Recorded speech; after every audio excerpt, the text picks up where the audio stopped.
ఎన్ convention కూల్చివేతతో Tollywood king నాగార్జునకి CM Revanth రెడ్డికి మధ్య దూరం పెరిగిన సంగతి తెలిసిందే. అయితే అనూహ్యంగా ఈ ఇద్దరూ కూడా ఇప్పుడు ఒకే చోట చేరటం, కలిసి మాట్లాడుకోవటం మీడియాలో హైలైట్ గా నిలుస్తోంది. విషయంలోకి వెళ్తే ప్రపంచ సుందరి 2025 పోటీదారులకు తెలంగాణ రాష్ట్ర ప్రభుత్వం ఆతిథ్యమిచ్చింది.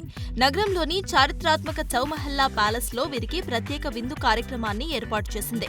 ఈ విందు కార్యక్రమానికి తెలంగాణ ముఖ్యమంత్రి రేవంత్ రెడ్డి తన సతీమణితో కలిసి హాజరయ్యారు. ఈ విందుకు ప్రముఖ సినీ నటుడు నాగార్జున కూడా హాజరయ్యారు. ముఖ్యమంత్రి రేవంత్ రెడ్డి, నాగార్జున ఒకే టేబుల్ వద్ద కూర్చొని పలకరించుకోవటం విశేషం. ఈ సీన్ తో ఇద్దరి మధ్య దూరం తగ్గినట్టే కనిపిస్తోంది. ఇక ఈ ఈవెంట్ లో సినీ ఇండస్ట్రీ నుండి చాలా మంది సెలబ్రిటీస్ పాల్గొనడం విశేషం. For more videos like this, subscribe Big TV channel.